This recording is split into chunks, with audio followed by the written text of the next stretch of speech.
The Marvel Cinematic Universe has been going strong since 2008, but its story at this point covers thousands of years. Need to catch up on the latest developments? Let's just go through the whole thing. Where to start?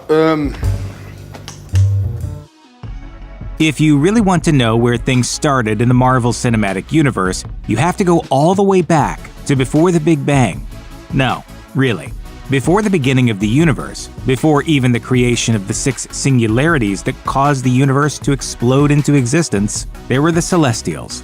Beings of infinite cosmic power, the Celestials, led by Arishem the Judge, created the original planets, stars, and life forms of the infant universe following the Big Bang.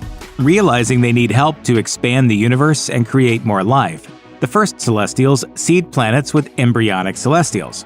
These new gods would be born once sentient life on each planet rose to a critical juncture, allowing for the emergence of a new Celestial and resulting in the destruction of that world.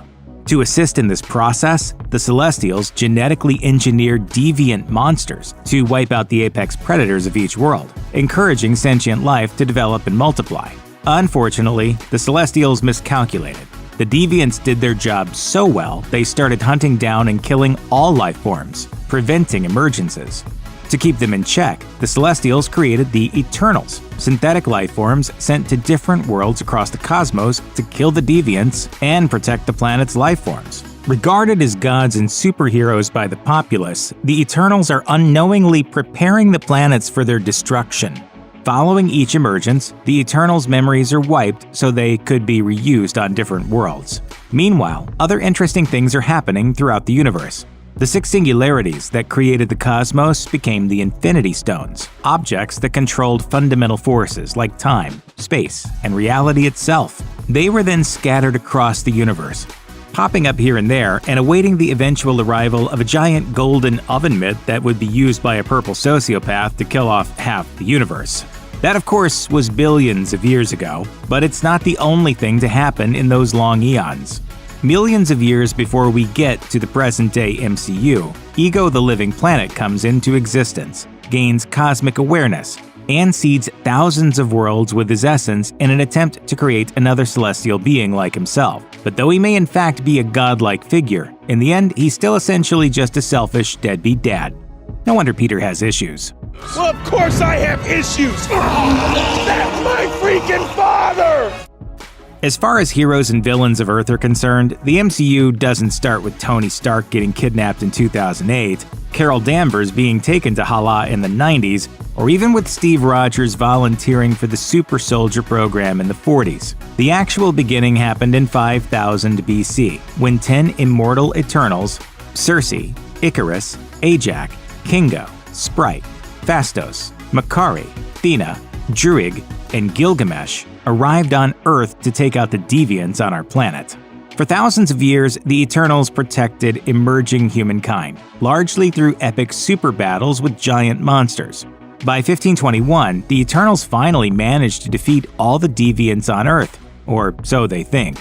Lacking any real direction now that their main reason for coming to the planet is gone, they scatter and get jobs as teachers, Bollywood film stars, and South American cult leaders. Since the Celestials have instructed the Eternals not to interfere in humanity unless deviants were involved, other godlike beings get the chance to descend onto Earth and have their time to shine. These include the Asgardians, vastly powerful alien beings who visit our planet many times and give rise to Norse mythology. Still, the most exciting stuff those guys were up to happens off-world in the realm of Asgard. This mythological timescale begins millennia ago, as we find out in Thor: The Dark World, when Malekith the Accursed lays siege to Asgard and is fought off by Bor, the father of Odin. Bor vanquishes Malekith, which turns out to be a temporary solution. While we don't know exactly when it happens, the next chronological event that we see from our characters is Odin's conquest of the 9 realms alongside his first child, Hela, goddess of death. During this era, the magic warhammer Mjolnir is forged in the heart of a dying star and used by Hela. Thanks to her bloodthirsty ruthlessness and ambition, Odin turns against her, and in the battle that follows, Hela slaughters the Valkyrior. The sole surviving Valkyrie flees from Asgard, spending the next few thousand years drunk and depressed. Eventually, she winds up on Sakaar, a cosmic garbage dump that an immortal being called the Grand Master builds into an interstellar gladiatorial arena. Hela is then imprisoned in another dimension by Odin, who covers up all traces of her existence. Sometime after that, but still far enough back that people were writing about it in the 13th century, Odin and Frigga have a son, Thor. Shortly thereafter, Odin slays the frost giant Laufey and adopts his son Loki as his own. Not too long after this, during their youth, Loki turns into a snake because he knows Thor loves snakes and then tries to stab him. In one universe, he manages to succeed. What was your Nexus event, Your Majesty? I killed Thor. Also, millions of years before the present day, a meteorite made of the supermetal vibranium strikes Earth in Africa, drastically affecting the surrounding area. Much later, this area becomes the country of Wakanda, when a warrior shaman receives a vision from the goddess Bast and founds a dynasty of kings known as the Black Panthers. The Wakandans become secretive and isolationist, remaining unconquered throughout history and using the vibranium to create fantastic technology, away from the eyes of the outside world. Moving to just about 1,000 years before the present day, the warlord Shu Wenwu makes a fantastic discovery of his own when he comes across 10 otherworldly rings that grant him immortality and the strength of a god. Using the rings to establish his 10 Rings criminal organization, Wenwu conquers kingdoms and topples governments, amassing an incredible power structure that influences the direction of the world. Believe it or not, there's not a whole lot that happens between the unification of Wakanda, the rise of Wenwu, and the 20th century. In 1693, the witch Agatha Harkness escapes being burned at the stake by her mother, and a bunch of other witches who aren't happy with her practice of dark magic. She drains their life energies and gets her hands on the Darkhold before disappearing to get into all sorts of trouble before she pops up again in the present day. Jumping ahead to 1942, a Nazi officer known as Johann Schmidt experiments on himself with an early version of Dr. Abraham Erskine's super soldier serum, gaining both a physically perfect body and a decidedly redder complexion. Now calling himself the Red Skull, he takes charge of a splinter group called Hydra. With the discovery of one of the Infinity Stones in the form of the Tesseract, he creates a technologically advanced army of his own. That same year, Steve Rogers volunteers for the Strategic Scientific Reserve's attempt at creating a super soldier using a technique created by Dr. Abraham Erskine. The project works, giving Steve the body of a hunky Chris Evans. After the experiment, Erskine is assassinated, and his research is lost. Rather than risking their only super soldier by sending him to fight in the war, the SSR gives Steve the codename Captain America and uses him primarily as a spokesman to sell war bonds and USO shows set to an extremely catchy song. Eventually, Steve goes AWOL to rescue his best friend Bucky Barnes and becomes an active soldier in the war, leading a strike team called the Howling Commandos, including Bucky. On one of their missions, Bucky falls from a train into a ravine, seemingly to his death. However, Bucky is actually taken into custody by the Soviet army, given cybernetic enhancements, and brainwashed into becoming a super assassin, codenamed Winter Soldier. After attempting to use the Tesseract, the Red Skull is sucked into a wormhole, becoming the second person in Captain America: The First Avenger to survive an apparent death. In reality, he winds up on the distant planet Vormir, serving as a sort of spectral guardian for the Soul Stone. As for Steve, he crashes a bomber jet into the Arctic to keep Hydra from destroying New York. He is also presumed dead, but he survives, frozen in suspended animation for the next 66 years. Jeez, doesn't anyone who dies in this movie actually die? While things are pretty quiet for the MCU between 1945 and 1995, there are a few notable exceptions. Peggy Carter continues to work for the SSR, first in New York in 1946, and then in Los Angeles alongside Howard Stark in 1947. Around this time, the Soviet Union produces the first graduates of its brutal Red Room facility, where orphaned girls are trained as spies and assassins, codenamed Black Widows. Sometime after this, presumably around 1948 or 49, Steve Rogers travels back in time from 2023 to reunite with Peggy. She continues to work in military intelligence for the next few decades with Stark, whose defense contracts turned Stark Industries into the world's leading arms manufacturer. By 1970, both of them are working out of SSR headquarters at Camp Lehigh, along with a few other notable figures. Arnhem Zola, who worked with the Red Skull back in the 40s, is stationed here, and although his body dies in the 70s, his brain is transferred into a computer databank that continues Hydra's infiltration of the government. Also, Hank Pym is working here, assisted by Bill Foster in his experiments with the size-changing Pym particles that will allow him and his wife Janet Van Dyne to become the original Ant-Man and Wasp. Between the 70s and the 90s, several small but key events happen throughout the MCU. In 1974, Howard Stark launches the Stark Expo, displaying the city of the future, powered by a clean energy arc reactor that's about the size of a house. For some reason, he also hides the structure of a new element in the arrangement of the buildings, which is the kind of science it pays to not think too hard about. Congratulations, son. You have created a new element. In 1980, Ego comes to Earth, winning the heart of Meredith Quill. 9 months later, their son, Peter Quill, is born.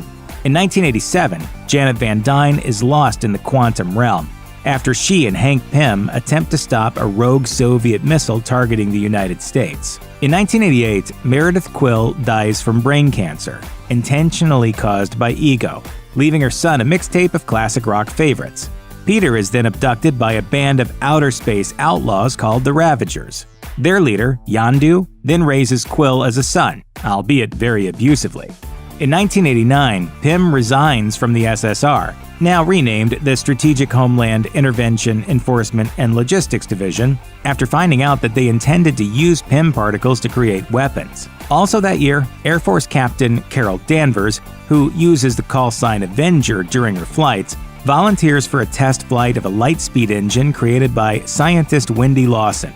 Lawson turns out to be one of the Kree, a militaristic alien race constantly at war with the shape-shifting Skrulls, and her engine is powered by the Tesseract. When they're shot down, Carol's body is overloaded with the Tesseract's energy, giving her incredible powers and also wiping her memory.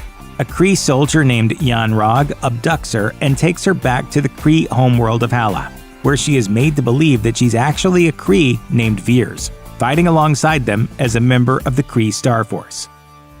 While all of this is happening on Earth, things continue to develop in space. Thanos, an incredibly powerful alien from the planet Titan who's obsessed with balance, begins to seek out the Infinity Stones. Along the way, he lays waste to half of the population of entire planets, occasionally taking young survivors and training them as soldiers. Assuming that most of the more humanoid characters are the same age as the people portraying them, then his two most notable adoptions happen in the late 80s or early 90s. Gamora is taken in as a young girl after Thanos kills half of the population of her home planet. Throughout her childhood, Thanos pits her against her adopted sister, Nebula.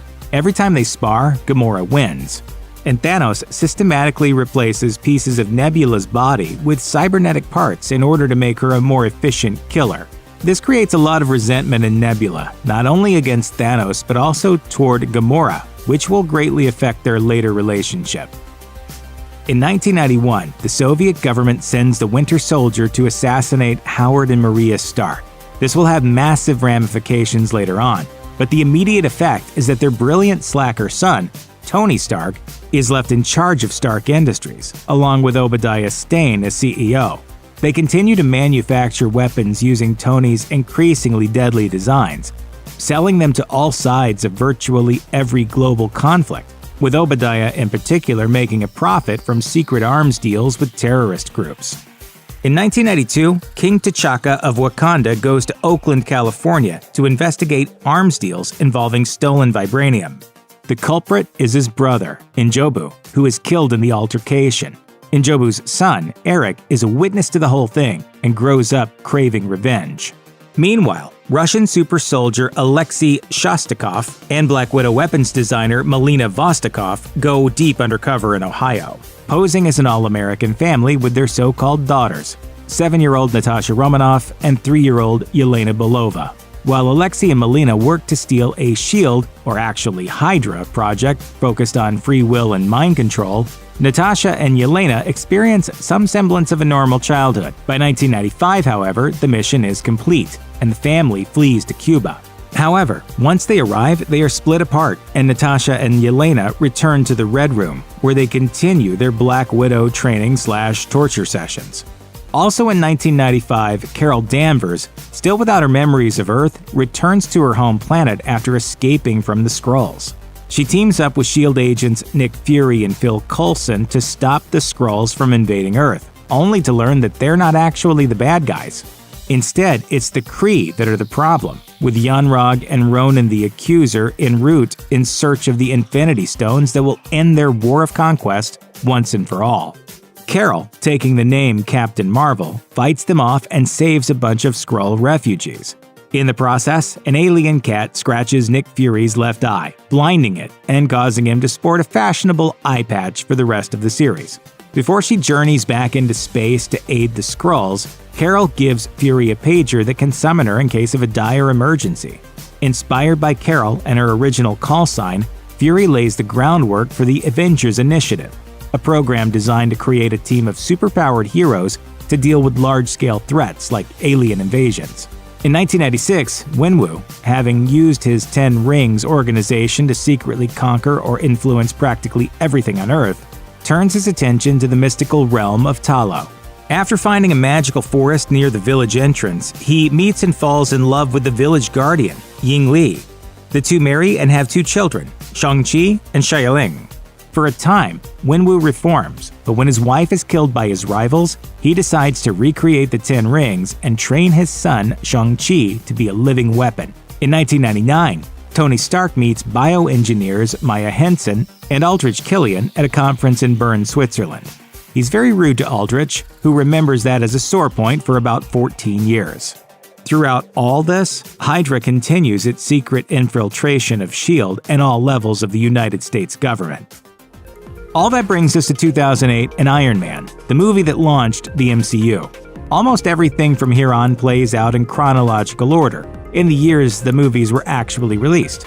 Almost. In 2008, Tony Stark is demonstrating his newest weapons in the Middle East when he's kidnapped by a terrorist organization called the 10 Rings, in what will eventually be revealed as a plot by Stane to get Tony out of the picture. While he's imprisoned, the terrorists force him and another captive, Dr. Ho Yinsen, who was also at that fateful 1999 convention in Bern, not that Tony noticed, to make weapons for them. Instead, Tony is able to recreate a miniaturized version of his father's arc reactor, using it to stabilize a piece of shrapnel that's lodged near his heart. The reactor also powers the Iron Man, a suit of weaponized armor built from scrap, which allows Tony to escape after Jensen's death. Tony Stark was able to build this in a cave with a box of scraps.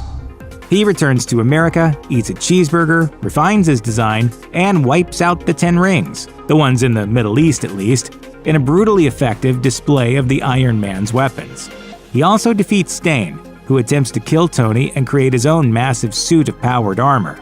Tony then publicly reveals his identity as Iron Man, causing Nick Fury to approach him about the Avengers Initiative. Around the same time as Tony's capture, Dr. Bruce Banner, whose 7 PhDs apparently include physics and biological engineering, is working on recreating the super soldier program. Instead of Erskine's Vita rays, he uses gamma radiation, testing it on himself and turning himself into a rampaging green, monstrous Hulk whenever he gets angry. After the Hulk inadvertently injures Banner's girlfriend, Betty Ross, he attempts to go underground, but returns to America in search of a cure for his condition. He winds up dealing with a scientist named Samuel Stearns, who wants to recreate the Hulk, and a soldier called Emil Blonsky, who turns himself into a similarly hulking monster called the Abomination. Also around this time, S.H.I.E.L.D. agent Clint Barton, aka Hawkeye, is tasked with finding and eliminating Natasha Romanoff, the Black Widow. Barton tracks down Natasha to her safe house in Budapest, but feels Natasha wants out of the Red Room, so he lets her live. S.H.I.E.L.D. decides to let Natasha defect to their side, but requires her to kill her overseer, General Dreykov, first. Natasha and Clint rig a 5-story building with bombs and lure the Red Room's mastermind into the kill zone, but Dreykov's young daughter, Antonia, also gets caught in the explosion. While disturbed by the additional red in her ledger, Natasha nevertheless begins working for S.H.I.E.L.D. 6 months after revealing his identity publicly, Tony Stark is called to testify before Congress. Because they are justifiably concerned about a private citizen building a suit of armor that can vaporize a tank. To create their own version, they turn to rival weapons manufacturer Justin Hammer. After Tony's friend, Colonel James Rhodes, delivers a prototype Iron Man suit, Hammer and Russian scientist Ivan Vanko reverse engineer them into an army of drones. Stark also gets a new personal assistant, who is revealed to be S.H.I.E.L.D. agent and Red Room defector Natasha Romanoff, the Black Widow. I want one. No. Stark and Rhodes, equipped with his own militarized suit of armor codenamed War Machine, defeat Vanko and Hammer. Over at the Ten Rings compound, a now 14-year-old Shang-Chi has become the master of Kung Fu, having been taught every possible way to kill a man over the last 7 years. Assigned to assassinate the man responsible for his mother's murder, Shang-Chi completes his mission but is badly traumatized. Unwilling to return to his father, Shang-Chi cleverly adopts the name Sean and starts going to high school in San Francisco. There he meets his best friend Katie, a skilled driver. While all this is happening on Earth, there's other stuff going on in the Golden Realm of Asgard.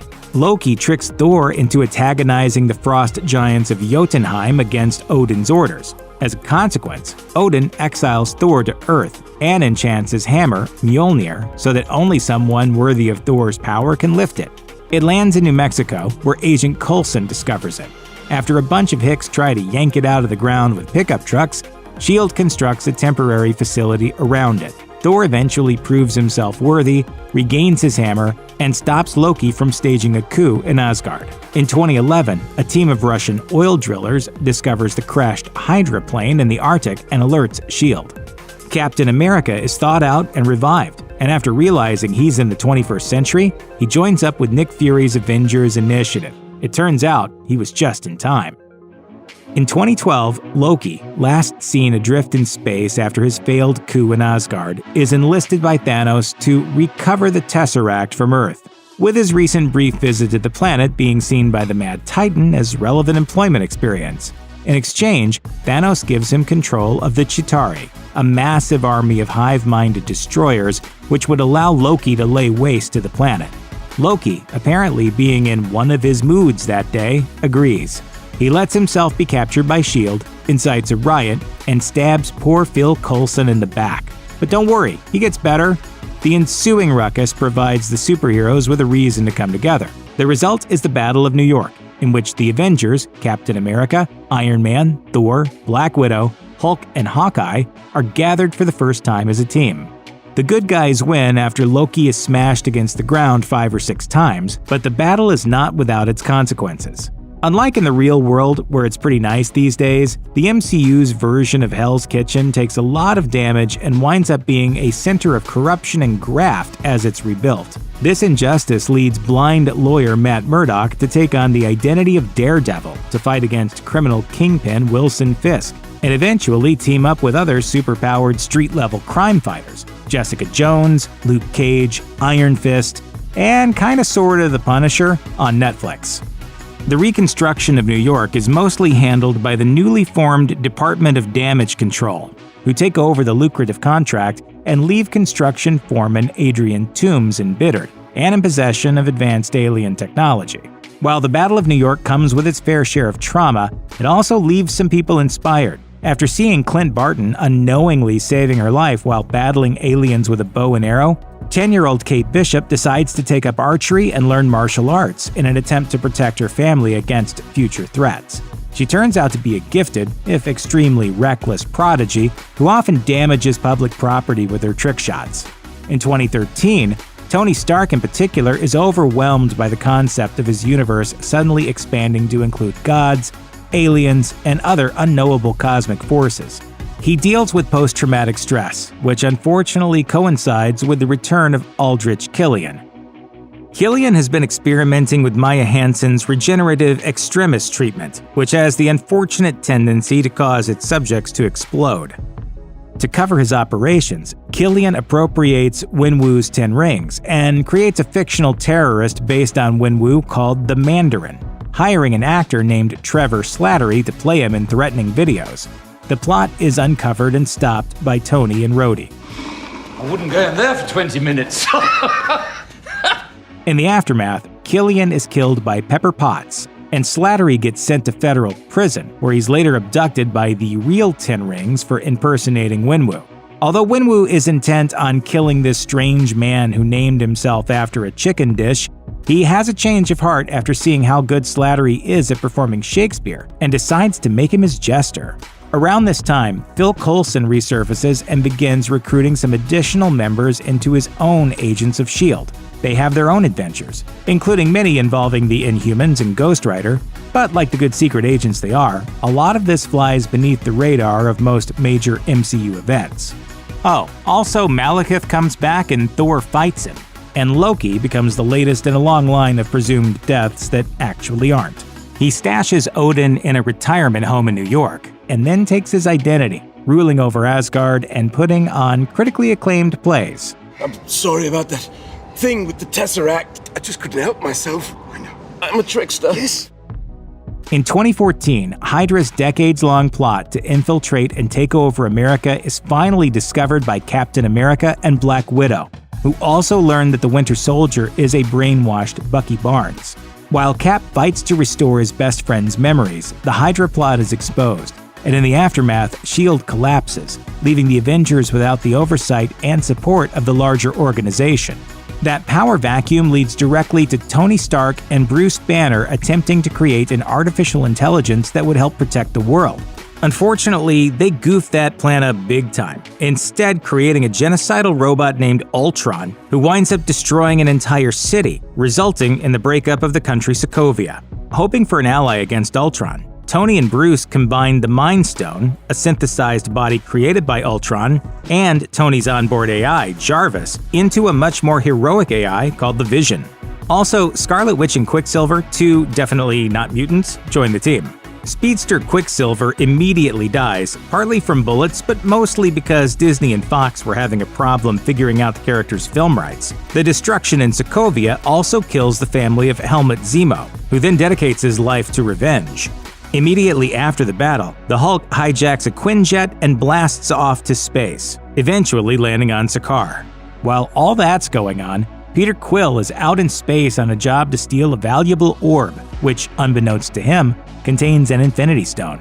That puts him in the sights of both Ronan the Accuser, who's been looking for another Infinity Stone since 1995, and Thanos, who sends Gamora after him.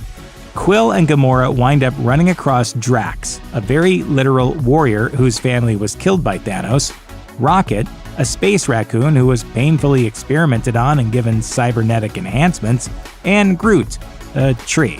After being imprisoned together, the five of them stage a jailbreak, defeat Ronan in a dance-off, recover the Power Stone with the help of the real power, which is friendship, and turn it over to the Nova Corps, a bunch of space cops on the planet Xandar. Shortly thereafter, Thanos attacks Xandar and recovers it for himself. In 2015, an electrical engineer named Scott Lang gets out of prison and stumbles onto Hank Pym's old size-changing equipment. Under the guidance of Pym and his daughter Hope, Lang becomes the second Ant-Man and helps to keep the Pym particles from falling into the hands of an evil arms dealer. More importantly, it's likely somewhere around this time that a kid named Peter Parker is bitten by a radioactive spider, tries to capitalize on his powers by becoming famous as Spider-Man, and fails to stop a robber that later kills his Uncle Ben. None of this is actually covered in the MCU, but you might have seen 5 other movies about it. The following year sees Helmut Zemo's plan to destroy the Avengers reach its fruition, as the world responds to the destruction of Sokovia by trying to install new governmental oversight over the Avengers. Zemo furthers a wedge between Captain America and Iron Man by revealing that Bucky was the one who killed Tony Stark's parents.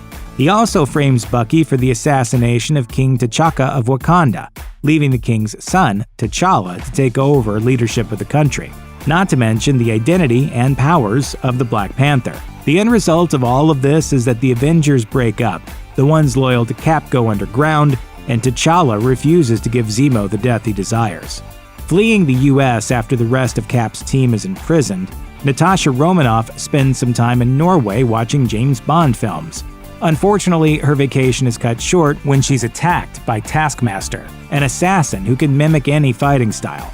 Later, she discovers Taskmaster is the brainwashed daughter of a still-alive General Dreykov, who has restarted a crueler version of the Red Room that brainwashes new Black Widows and robs them of free will. One of those Black Widows turns out to be Natasha's sister, Yelena. Freed of her programming by another Widow, Yelena sends the brainwashing antidote to Natasha, drawing her into the fight. Together, Yelena and Natasha work to reunite with their former parents, Alexei and Melina, and really kill Dreykov this time. Although the dysfunctional Deep Cover family has more than its share of issues, they manage to pull together and take down the Red Room. In the end, Yelena gets to work liberating Black Widows around the world, while Natasha goes to break her other family, the Avengers, out of jail. While all of this is going on, Dr. Stephen Strange, who lost the fine motor control in his hands after a car accident, seeks out the Ancient One, and after her death, becomes a master of the mystic arts.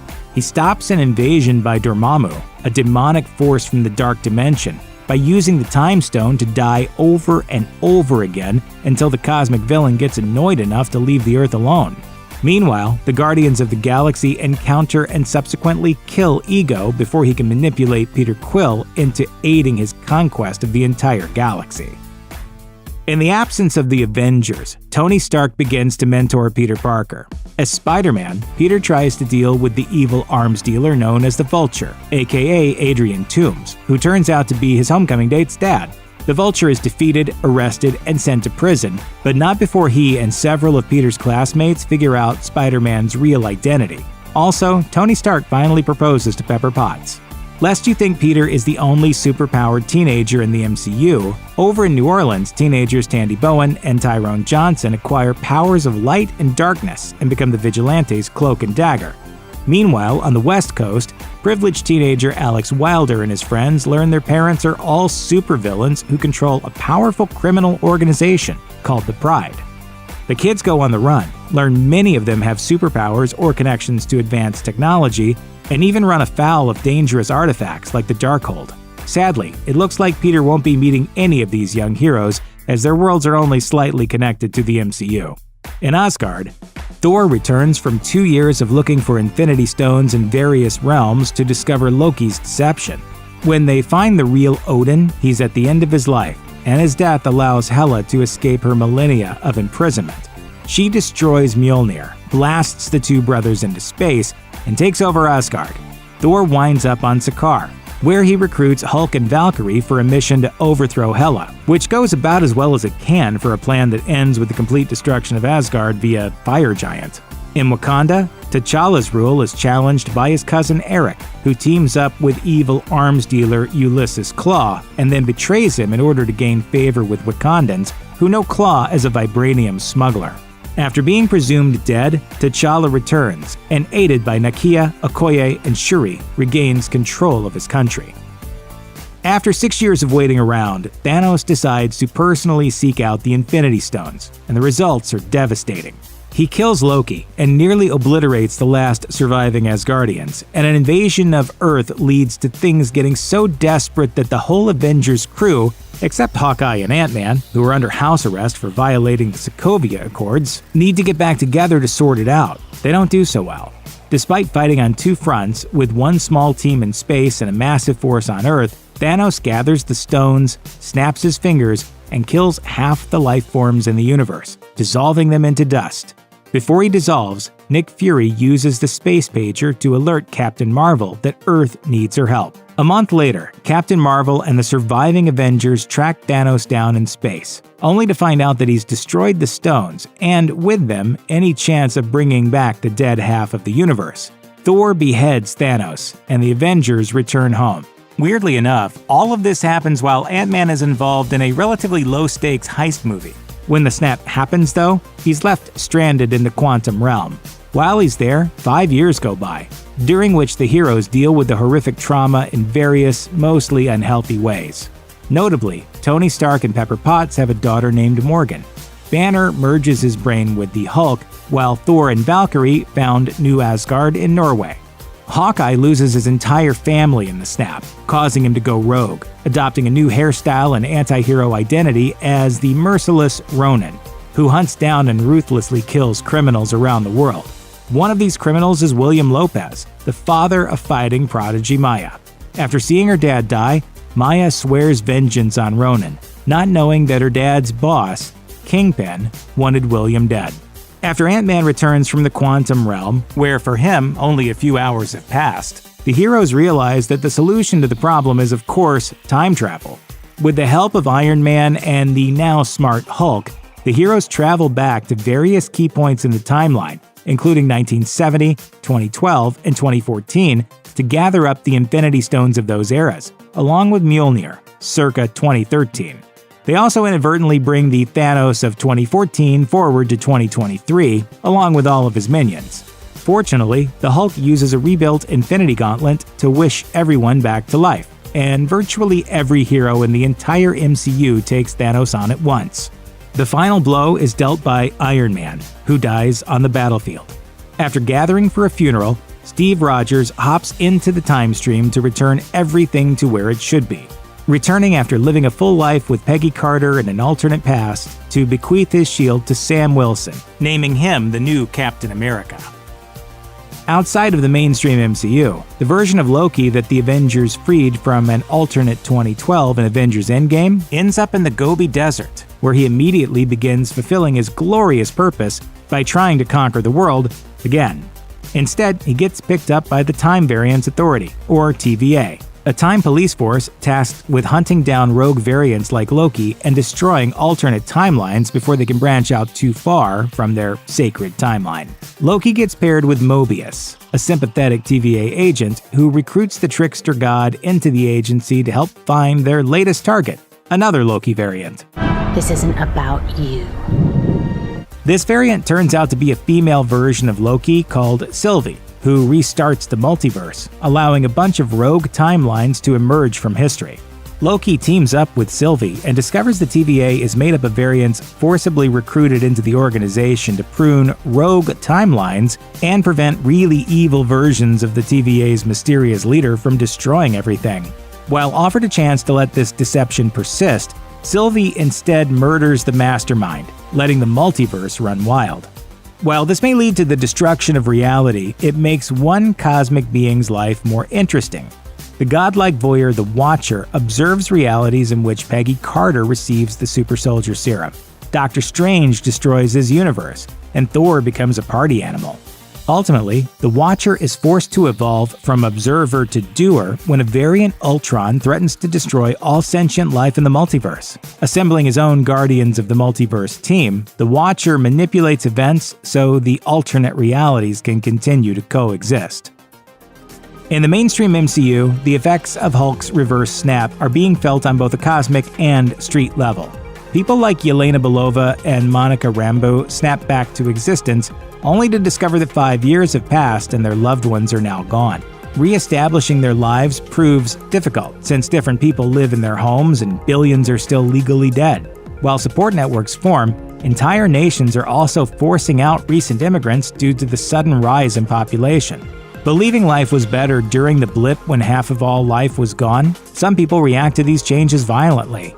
Anarchist Carly Morgenthau forms a terrorist group, the Flag Smashers, to attack governments threatening her one-world vision, and even augments her team with a new version of the super soldier serum. This puts her in the sights of Sam Wilson, who rejects Steve Rogers' request that he become the new Captain America.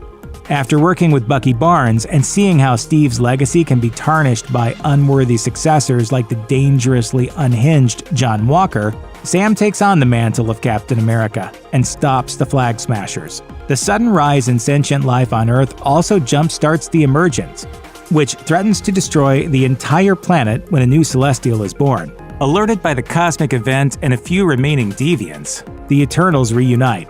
Where before they have always stood by and allowed planets to be destroyed, a few now have enough love for humanity to try and save the Earth. Cersei draws enough power from her teammates to halt the birth of the Celestial Tiamat, and the Celestial Ereshkigal uses the Eternals' memories to determine if Earth should be spared. While all this is going on, one rogue Avenger is unknowingly creating her own brand of chaos in the small town of Westview, New Jersey. Unable to cope with the loss of Vision, who Thanos kills by ripping the Mind Stone out of his head, Wanda Maximoff manifests powerful reality-warping abilities, Drawing from her childhood love of American sitcoms, Wanda warps Westview into an idyllic town where she lives a suburban life with a new version of Vision. She even gives birth to twin boys who quickly mature in a single episode. To maintain this illusion, Wanda inadvertently mind controls the real-life citizens of Westview into becoming her personal puppets. Her activities attract the attention of the new intelligence agency SWORD and Agatha Harkness. While Wanda eventually comes to her senses and tries to free Westview, Agatha goads Wanda into a battle. Wanda comes out on top, however, and although she has to sacrifice her happy life with her husband and children, she embraces her new role as the Scarlet Witch. She also takes Agatha's Darkhold and starts studying it, leading to some major problems very soon. Former assassin turned car valet Shang-Chi, currently going by Sean, learns his father is gunning for him when 10 Rings agents steal the jade pendant his mother left him. Teaming up with his sister, Shang-Chi finally addresses his issues with his father, stopping Wenwu from unleashing the soul-sucking monster known as Dweller in Darkness on the world. Before dying to save his son, Wenwu grants Shang-Chi the 10 Rings, which begin sending signals out into the universe. In Europe, Peter Parker attempts to have a vacation free of Spider-Man. Unfortunately, this becomes impossible when Nick Fury, actually the shape-shifting Skrull Talos, who is covering for Fury while he's on vacation in space, recruits Spider-Man to help Mysterio, a man claiming to be from an alternate universe, to save the world from dangerous elemental beings. Except it's all a lie. Mysterio is just Quentin Beck, a disgruntled ex-Stark employee who uses Peter to get his hands on a pair of Stark tech sunglasses that can control an army of weaponized drones. Spider-Man gets the drop on Mysterio's illusions to keep him from killing thousands of people. But in a final act of spite, Mysterio exposes Peter's secret identity to the world. With his secret identity now exposed, Peter turns to Doctor Strange, hoping the sorcerer can snap his fingers and wish his problems away. Instead, Strange offers to cast a spell to make the world forget Peter Parker is Spider-Man. It seems like an ideal solution, until Peter keeps asking Strange to rewrite the spell, creating multiple fractures in the multiverse and drawing in people who know Peter Parker is Spider-Man.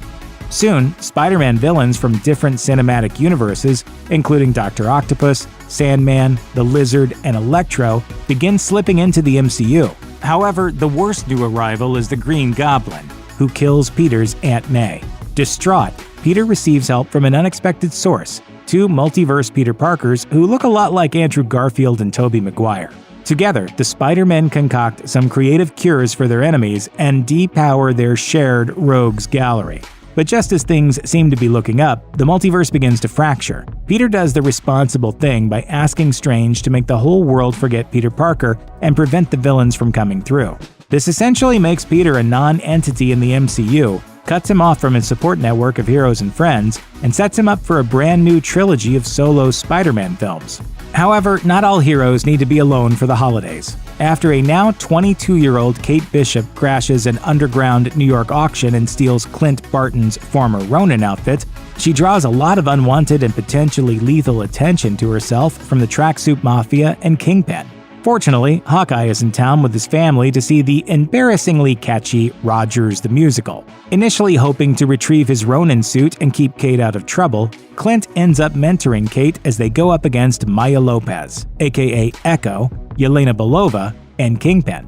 After bonding with Clint over their shared trauma and showing she's really good at shooting people with trick arrows, Kate looks like she'll be taking over the mantle of Hawkeye and joining the MCU's ever-expanding roster of new superheroes. Every universe meets its end one day, but right now, the Marvel Cinematic Universe is expanding faster than ever. The addition of TV shows on Disney+, as well as Disney's acquisition of the Marvel properties that once belonged to Fox, means that more characters are entering the MCU than ever before. In addition, Marvel Studios' collaboration with Sony, which owns the film rights to Spider-Man and many Spider-Man-related characters, means the universe is more open to outside visitors than ever before. From the previous Sony Spider-Man to the Tom Hardy version of Venom. On Disney+, fans will soon be treated to the arrivals of Moon Knight, Ms. Marvel, She-Hulk, Echo, and a secret invasion of Skrulls. On the big screen, a multiverse of madness is preparing to burst open. Also on the big screen, we'll see the further adventures of Dane Whitman, aka the Black Knight, the return of Blade, and an exciting sequel in the third Ant-Man and the Wasp adventure, which will feature Kang the Conqueror, a menacing variant of the character you may know as He Who Remains. A Black Panther sequel will broaden the world of Wakanda, and a fourth Thor movie will prove Jane Foster worthy of wielding the hammer. And in the more distant future, we'll certainly see the arrival of the Fantastic Four, the X-Men, and who knows what else. The MCU timeline is an ever-shifting thing, but when it comes to the first 15 years or so, you can now consider yourself fully caught up. Cool? Cool. So cool. Check out one of our newest videos right here. Plus, even more Looper videos about the Marvel Cinematic Universe are coming soon. Subscribe to our YouTube channel and hit the bell so you don't miss a single one.